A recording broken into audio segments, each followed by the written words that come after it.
And welcome back once again. It's the Schmeat Nation 3 podcast. As your host, it is I, Kieran Kale, alongside Adam Rocket, bringing you the week 11 edition of the SN3 podcast. Adam, how are you feeling? Feels good to pick up a win back to 500. It is very close at the moment, and with only 4 weeks left in the regular season. I think there's like 7 teams for 2 spots at the moment, so Yeah, there's battles all across the board. I was looking at the matchups too. I was like, fuck, this is going to be a good podcast. We got some hype shit going on. So it is spicy this week. You love a good late season spicy week. Yeah. I think last year we had like 5 teams that had a couple games ahead, and so now there's a lot more battle amongst the middle. Mm-hmm. All right, let's jump right into it then. Okay, jumping into the matchups from last week in a seamless transition. I doubled Parker's points. This guy's team is horrible. I've stated all year round. Not even much to say about it. His highest score was 14 points from Devo Sano, 15 from Kilo Shakir. Oh no, 24 from Kyron. It only had three digits, so it really took me by surprise. But yeah, I mean, I had 1 point from the kicker, and I beat him by 103. So yeah, pretty solid week, and this is just consistency all around from your guys. The lowest score you had of your skill positions was your QB at 17, and everyone else, except for McCaffrey, scores over 20, which, usually McCaffrey's going to get over 20. So kind of an off week for him. You still doubled Parker's score. Yeah, it was pretty crazy. It was pretty nice. I feel like Parker's definitely gotten me good this week in previous years, but not this time. Give me some confidence there. Jumping to the next one, Reese in the upset of the week, I assume. Jasper takes him down. Jasper moves to 4-6, keeps the season alive, an absolute must win. And obviously Reese's team kind of shat the bed a little bit, but 166, not too shabby. That'll get you wins in many weeks for sure. Yeah, I mean, this just had to be incredibly frustrating for him to look at after the Thursday night game. Like, it always sucks to have a big investment into the Thursday night game, and then he came out of that game 3 players and 20 points. Like, that's tough to see. And then on the other end, Jasper had just Genty score 18. So that's like three players to 1 player almost scored. Oh yeah, he did it. So yeah, he was being outscored with 1 less player having played after Thursday. So, and then you wake up and watch Michael Pittman put up less than 4 points. It was like the morning games hadn't even kicked off yet, and it just felt like Jasper was going to body this game. And that is not something we thought we would be saying. So props to you, Jay Yip. Keep the season alive, as I said, in the hunt, very much so. Mm-hmm. Jumping to the next one, not the biggest surprise. I think the whole bench, and then an injury for Aaron there. Of course, has a dominant team, as we've said, even with a goose egg, scores 187. So pretty incredible. A bit of a bye week for him too, but not nearly as much as Aaron. Catching 28 points from the Seahawks defense. I know they're the number 1 defense, but you can't be relying on that every week. But like you said, with the 0 there, that's kind of what you expect from Brad's team. These are the kind of numbers that you're expecting to put up. And then on Aaron's side, I mean, after the draft, you just chalked this week up as an L. You knew that coming in. So yeah. Obviously, probably would have liked to have a little bit more wins than 500 at this point for Aaron, but you can kind of assume any week is a winnable week now with the team she's put together. So good win for Brad, moves to 500 though, 5-5. Jumping into another one here, you keep your season alive, going to 5-5. Probably, I don't think he's guaranteed out, but this presumably, I don't think someone's going to get it at 6-8. Yeah, I think he'll get knocked out even if he does go on a run. So probably the season over for Eddie. Went out swinging with 153, but yeah, I mean, not much to say there. I was feeling really good when he played Brian Thomas, who was injured. And then there was one point in the morning window, it was towards the end of the morning window, where Breece Hall, ETN, and Jawan Johnson all scored a touchdown like within a minute of each other. And I'm like, that's it. I'm cooked. I thought this was going to be another loss. But you make it out through. So a big 30-point game from George Kittle. Yeah, I'd like to see him get back. There was a few people on the wire. He perhaps could have had a Wheel of Fortune chance at hitting one of them, but maybe he has solace in thinking that he couldn't have won this week. So Jumping into an absolute slaughter and a big one too. Andrew moves to 4-6, forces Connor down to 4-6. Almost a 100-point victory for Andrew. And this was one where waking up Sunday morning had to feel horrible. As Jonathan Taylor scored 58 across the pond. Yeah, that is just a hilarious score to see, especially in the morning game like that is absolutely brutal.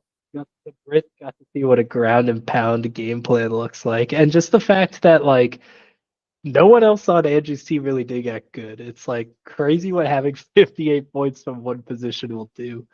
Like, and then you had Josh Allen, but an off week for Bijan. But I mean, he also got double-digit points from the defense too. So it's like he just kind of got all around.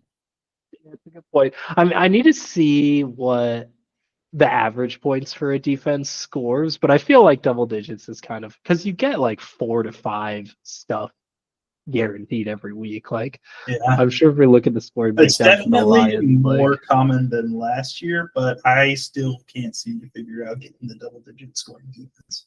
So, yeah, if you got any tips? Yeah, they only got some stuff. I guess I don't know. Other than two, yeah, we'll see. The jumping into our game of the week here is a great one too. 201 to 182. Seth goes down, but dropping 182. Never feel too bad with your team leaving the week. And then obviously a bit of a bye week for Jamie. So quite the victory for her. Keeps everyone all up in that tight race there. 3 people at 7-3. Yeah, this was going to be a runaway if Seth had won this game. So good on Jamie. Moves up to first place in the standings. Yeah, just another great performance. Devon A-Chan looking insane. And then on Seth's side, Jameson Williams. I dropped him to secure the win that 1 week. But yeah, finally goes off. Yeah, big victory for him. Surprised not more people put in a bid, but Seth, I guess the way waiver wire works, Seth could have been high prio. I know he was higher than me. I tried to grab him, so good snag for him. Really rounds out the receiving core. A part of his unit that felt a little weak has obviously lost Travis Hunter for the rest of the season too. So that's a really nice fill-in for him. I like that addition. Jumping into the power rankings here, blow it up a bit. Not too much movement. I think the biggest one's Erin shuffling into her probably deserved place after the bye week Armageddon of last week, and then I had Erin at 5 last week. You had Erin at 10 last week, so that's where the big jump is coming from. Yeah. I mean, it was tough looking at her team last week, and she fell because of it. Yeah, other than that, for some reason, I feel like Reese is dropping. I had Reese at 1 last week. Dobbins is out. That's true. So I thought his team already was like shaky in wide receivers or running backs, but then with Dobbins out, I just looked at it and I was like, well, this is gross. Yeah, like this is gross. Like, Dobbins down, Pittman's on bye, like disgusting to look at. That's true. I did see Ty Jace because I was doing my rankings and I looked at it and I'm like, do I like Reese's team more? And then I looked at the running backs and like Ty J Spears in there is not a good sign. Yeah, I have him in another area where my running backs feel good, and he's like on my bench. And I was like, I should probably drop this guy. And I went out to the waiver wire, and it's like the waiver wire everywhere is so fucking gross for running backs. So it's like not the worst guy to fill in for when you got kind of a weird shake. But I don't know. The team doesn't look at 7-3, but obviously Reese has set himself up to get there. So realistically, one more win, he's probably in playoffs. Perhaps there's a trade that you can make for a backup running back. Yeah, what do we got? A couple more weeks for the trade deadline. We got more weeks. Yeah. Oh well, you ready? Yep. Let's move it.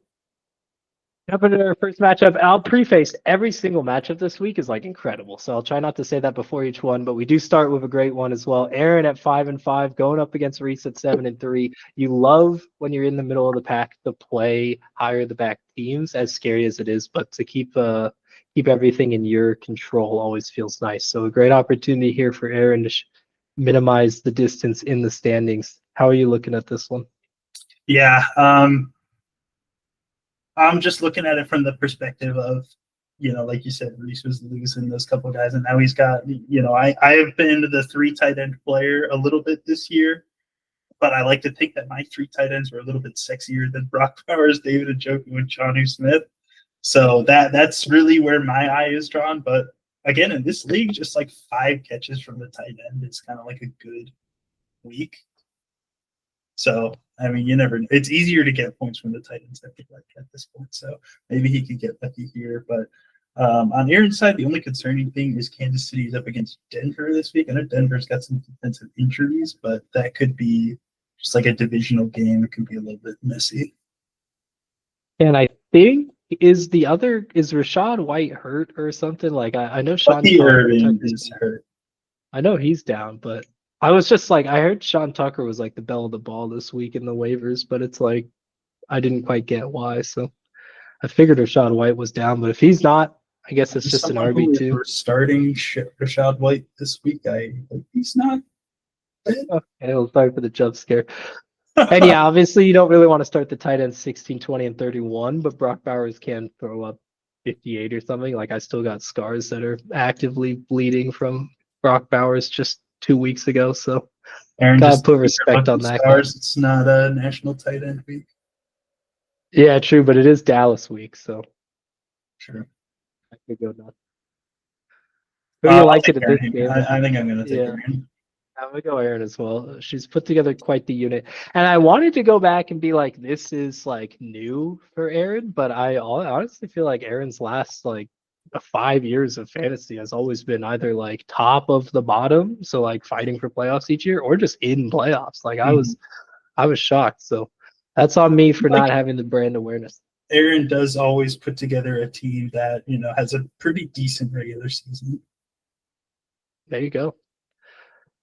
Jumping in an Eastlake High School matchup here. Barker at 4-6 versus Jasper at 4-6. Likely the season for both of these two. A must-win game sitting at the 9th and 10th spot in the standings. I've obviously been very transparent about my feelings regarding Parker's team, but he does. Oh God, just looking at it again. But Devo Samuel put in a good game last week, which was a big problem for him. But I don't know, those 3 receivers outside of Jake Jetta's terrifying. Even Justin Jefferson this year, like I don't know how you could look at what Justin Jefferson is dealing with in terms of the QB position and still project this guy 24 points. Like he hasn't scored 24 points since week 5. Is that? Yeah. And that was. I don't understand. I have no idea where. Like, is the Bears defense that bad? I don't know. If you're going to do it against anyone, although that said, he did play against the Bears early and get 44 yards with a touchdown. So yeah. I don't know. That is. I just feel like the wide receivers are just so disgusting on Parker's side. Like they're all like flex plays, Yeah, disgusting negative. Yeah. Yeah. And then that's fair. Like Jasper kind of heating up recently. I feel like he's strung a couple wins. I can't really remember, but he had a good week last week. And Caleb Williams, I mean, at this point, could kind of might just be throwing up 20 to 30 points every week. I mean, I guess his average is 24%. Yeah, that's a good point. I feel like he still has the chance to just lay an absolute egg on you and a stinker, but especially you don't quite ever know what you're going to get against Brian Flores in the Minnesota defense. So that is a bit concerning, but I don't know. Devontae Smith against Detroit could also go off this week. There's a lot to be, I would feel a lot better having Jasper's team than Parker's, I think, in this matchup. I think I would too. The number 9 versus number 10. Although, what did I do in the rankings? I think I had Parker 1 ahead. Apparently I hate Jasper. Yeah, Jasper always slided the fuck out of you. I mean, sometimes you slot a guy down low in the rankings and then you forget about him, It's let's look up. Let's look at the week to week matchup for these two. Oh my! They're ping ponging. Jasper has outscored him 3 of the last 4 weeks, though. So yeah, that's true. I mean, it's quite the fall from grace here. Parker crested of 197 just slightly, and then has just not done anything since. Jasper back-to-back 160s. Yeah, that was how fun. He did have 3 weeks in a row under 111 there, though. This is a little bit concerning. Or no, not 3 weeks in a row, but 3 of 4. Oh yeah, yeah. No, I mean Yeah, I the believe team can that. absolutely just flop. I mean, he rides with Kyron Williams and James Cook, so Yeah. something to monitor here, like a Timu version of Andrew's team with Yeah, some that's low true. end RB1 instead of the high end. You did rank Parker's team above Yeah, Andrew. I'm crazy. Interesting. I'm Yeah, taking Jasper in this I'll matchup. stick with the rank. A little fee, I guess. I'm gonna force You you to claim pick a man's Parker too. team, and as he's showing up to the Amazon Houdini building, he cracks a small smile. Jumping in, I suck at fantasy at 2-8, going up against we at 4-6. This is obviously not great to have Jonathan Taylor on bye because you need to win this game. But if there's any week to have it, probably this It week is probably up the against the guy whose name is just that he's bad at fantasy. So respectfully, it's probably what Andrew's thinking. He needs to slot in Aaron Jones, but against Chicago's defense, I mean, fuck, that's probably a great fill-in. So, how are you feeling here? Yeah, I mean, he does have to pick another tight end too. Looks like Dalton Kincaid is not playing. So if we slide in Aaron Jones and let's just say Woody Marks there, he's getting 30 more points. So yeah, I think this is going to be pretty one-sided. Yeah, have to assume so. It's just not the season. Yeah, Just to humble just myself, unlucky for Eddie. yeah. While I was looking at Aaron's past historic performances, I did get reminded of how atrocious my year last year was. So definitely been there, Eddie. Maybe you can swing up a few W's to close out the season, and you only need to win like one game in the loser bowl to not have to clap on planes. So, Well, if you're the bottom two, you have to win 2 games, unless it's the last game. or the second to last, What's up? or the second to last game. You lose the first round. That's the strat. Then you just need to win two out of your last two. One out of your last two. Yeah. Anyway, are we both taking Andrew? Yes, I already wrote it down. Sorry, Eddie. Jumping into your Well, who knows matchup. if you even watch at this point? You at 5-5 going up against Seth at 7-3. I think I heard that this is the week, right? With the Cowboys playing, the Lamb brothers will be in Nevada. Yeah, this is the in the building game for the Land Brothers. And I was also doing a little bit of snooping in the league history, and I always remember that Seth is my easiest opponent, apparently. Easiest. Oh, yeah. I am 8-2 against him, although that does remind me of a couple of years ago when I think I was up, like I was projected to win by it was like 90% to 10%, and I was like, oh man, always nice to have a bye week. And then Seth's team just came roaring back afterwards. I was like, oh. So I think ever since that I've been cursed because I lost to him last year too. Well, he had quite the team last year. I saw he was like 12-2 or something in the regular season, or maybe 10-4. Something gross. Yeah. I'm really hoping, as a personal side note, that this one comes down to Javonte Williams on Monday night. That will be fucking electric because he's obviously in the building for that game. But He's on the field too. They got the field passes. oh my god, and they'll be able to see Javonte up close. Is it still by the away? Yeah, yeah. Oh, They'll be able to dap him up like, dude, I need 15 points today. Although realistically, it'll be like, just don't go negative. I was debating playing Dak for this reason too, to make Seth watch Dak beat him in fantasy. But after what Stafford has been doing he's gone over 30 points like 6 of the last 7 weeks. It's crazy. Oh my god, that is true. So, But who have they been playing? The teams have been bad. In fact, the one team that hasn't had a bad defense is Baltimore. Here I am just trying to stew some doubt into you. So you play Dak. I know, He plays Seattle, like though. the Seahawks defense is obviously like the best defense that he's probably played in the last 7 weeks. But like, I have a feeling that game is going to be really high scoring. So I might as well just throw it out there. I don't know. Yeah. I hope and pray. Dak hasn't really been doing too great recently. So Take the over. You're only running 2 tight ends there, so and Seth I only could rocking one. slide Harold Fannin in, but I'm going with Rashad this week. We'll see. I'm taking myself here, and I assume you're going Seth. I will take Seth. Jumping in, we got another Lamb brother against a former rower. Bradley at 5-5 up against Connor at 4-6. Connor has really turned around the narrative of the season, obviously coming after an 80-point game. So looks to scrap that one off their books. But big opportunity here to get himself to 5-6 and peg Bradley down to 5-6. So we'll see if he can capitalize. Brad's team just does look so good. It is He's rocking. Rocket Addison at the wide receiver thing with the old JJ, but he does play the Bears, so I guess it's fair. But that's probably the only interesting. Oh, right, because Garrett Wilson, I was wondering. And he has to start Tez Johnson, too, but I guess that's just where we're at with Xavier Worthy. So obviously, this is a bit of the you situation where you traded a quarterback. No, you traded a wide receiver. I haven't traded at all this year. What was that classic age-old? You traded a wide receiver. It was like DJ Moore, and then he dropped like 56 points. Oh, And then yeah. the guy That was with, I traded DJ Moore for Anthony Richardson. And Anthony Richardson just like, it was after he had like 2 games in a row where he rushed for 2 or 3 touchdowns. It's like, you know what? I need a QB. I think I still made the playoffs that year. But, there you go. So a bit of a paying for Brad, but obviously if Garrett Wilson can get back out there, that'll make his team look solid. And then on Connor's side, it's like the player rankings are pretty nasty, but he's been getting it done.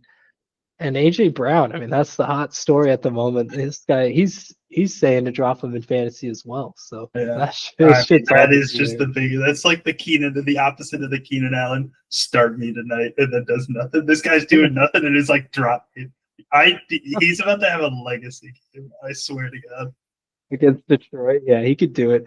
It's weird because he seems to be open, but like the way Jalen Hurts navigates through his progressions, he's just like off AJ Brown by the time AJ Brown's getting out of his cut. It's weird. So like AJ Brown's never a guy who's open off the line of scrimmage. He wins physically.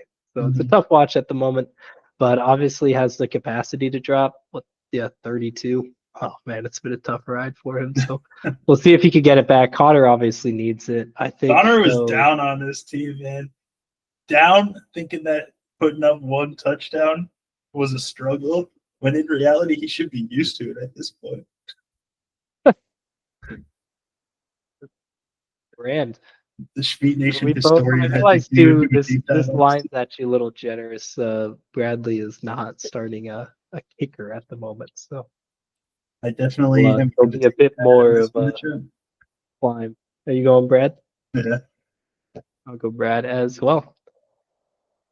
Now time for a game of the week.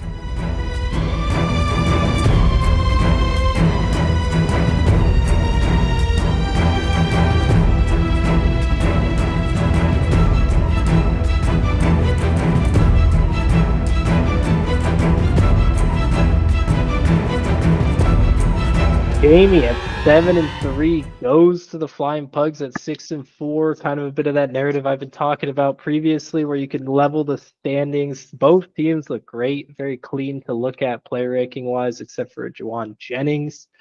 We've got some nice dogs in there, and I feel like you could have a fantastic squad, and ESPN projects Christian McCaffrey 30 points every week, but I still always feel nervous going into games. So I don't know why. Yeah, I mean, the projection when they're that high is always like, you got to take the projection with a grain of salt, because how often, like, I know he's good and averages 27, but like, I think he just came off his worst game. 19. Oh no, he's had an 11. It's like he's only hit 30 points, only 3 times this season, but I was a little shocked. A ridiculous projection. I don't know. Crazy. I don't know. It is weird. It's been weird all season. It's the same. And they start at 0, Yeah. Like, it's crazy. They should start on the other side, though. This is why it's important when you're trading to throw on the little kicker dude if you're giving away the best player in the trade, because it's like if I just traded Cam away, I guess I probably wouldn't have done a 1-for-1 for Drake London, but you slip the RJ Harvey in there. It's like the free onion rings on the side, and now he's the starter. J.K. Dobbins potentially going on IR. So yeah, You hope that he's the starter, but I mean, Sean Payton has always loved his running back by committee, so I don't know that's who true. their other running back is. It's Batty. They're gonna Tyler Batty instead of RJ Harvey. It's a classic narrative. Yeah. Yeah, I mean, huge bye week for me. In reality, RJ Harvey doesn't make the starting roster, but we're missing out on Tyler Warren and Daniel Jones. Mm-hmm. Yeah. Chris Olave great too. Jamie's side, like the wide receivers just look disgusting with Amon-Ra St. Brown and George Pickens. And then like Achane, honestly, that guy's just been fantasy hero. He's beast. Every year that he's been in the league too. Yeah, he's like extremely consistent. Yeah, just dropping fat numbers up over and over again. 45.8 is nuts. Criminally underrated. Always goes later than he should. And he's a smaller dude. Obviously, I don't know, maybe that's not the word, but I'm getting fortunate that one of James' wide receivers has appendicitis. That was crazy. Yeah, that was just seemed like it came out of nowhere, which I guess appendicitis does. So it felt like it came out of nowhere for him. I saw people in one of the comments like doing the like you fucking bum shit like that. It's like as if this had anything to do with anything.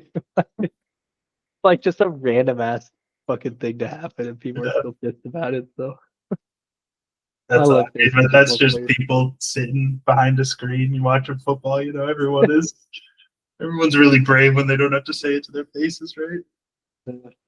Do that. Yeah. Otherwise, I mean, just two good teams going against each other. Mm-hmm. Who are you going? Are you gonna go Jamie? Oh man, I want to go Jamie, but I don't think I can. Like, I feel like your team has just got too much pop-up potential. I don't know. Tony Pollard kind of scares me. I don't know. Who's your backup running back? Does you have anyone on like bye or something? Bam Knight. Maybe Bam Knight makes his way. Although I think Benson's supposed to come back this week, right? I don't know. I have no idea. Sometimes those IR guys, it's like the news just dries up. Yeah. I'll stick with you. I think you're on top of it. You'll stick with who? You. Kieran. Oh shit. Okay, we're both taking me. That's not very good. Let's look at the standings then. Coming in, it's a nice distribution of 3, 7, and 3s down, and then we got what 4, 4, and 6s. So like I'm the lone person at 6 and 4, along with Eddie, to have our own unique record. So feels kind of fun. Those 7 teams for what's looking like 2 spots at the moment. It's going to be a juicy end of the season. Yeah, damn, it is time to win. Still got what 3 weeks? 4 weeks. 4 weeks. I tell you what, those 4 and 6 teams, 5 and 6 looks way better than 4 and 7 does. Yeah, absolutely. At this point, feels like a long stretch. Does anyone guarantee with a victory 8 wins? No, I guess not. Yeah, it's not guaranteed, but it's because the 6th place. So if 2 of these people lose, the 5 and 5ers, then it would guarantee. Yeah, probably. I think so. I don't know, something like that. We'll have the Schmeat Nation statistician come in for that one. Someone do the who's the guy for the election showing the forecast? Someone break that out. Is it Bernanke? No, not Bernanke. Yeah, that's right. Something like that. Steve Kornacki. We'll see him at the Winter Olympics doing the breakdowns. So talk about taking care of your 15 minutes of fame. Here at the points 4, look, me and Aaron up at the top. So a couple of 6 and 4, 5 and 5ers calling out fraud to the 1, 2, 3ers. Then the unluckiest award here. Yeah, that makes sense. With I got it. That's the lowest points for it. Yeah, hold on. The luckiest for a brief moment. Wait, so you telling me Connor has both the lowest points and the lowest points? He's like the Browns. Oh, he's got good defense. Yeah, I mean, Eddie, that's what I mean. That's the season, right? It's 1,673 is thrown up on you. You're getting 221 points more than the guy who's in 11th. Like, how are you supposed to win? You can't. Yeah, I mean, we're in the perfect week you just divide it by 10. He's going up against a 167 every week. Yeah, that feels bad. And then, yeah, anyone with an exciting lose streak? Andrew on it too. Don't look now. Andrew's hot. He's out with only making 5 moves, man. Least number of moves in the league. This guy doesn't even pay attention. Crazy. Hey, But I can say the that because he team doesn't watch back- the video. well, no, maybe he does now have a 2-win. He's a fair weather podcast. Oh, yeah, that's right. That's right. Yeah, okay. Oh no, and Eddie on a 5-loss streak. That makes sense. That checks out. Well, season's quickly coming to a close, everyone. Hope you're bundling up for the winter, and we'll see you next week. And I got my long sleeves on. what is it? A chilly 60 degrees out there. It is 64 degrees right now. Oh man, freezing. Freezing over. Shivered. All right, see you, Schmeat Nation.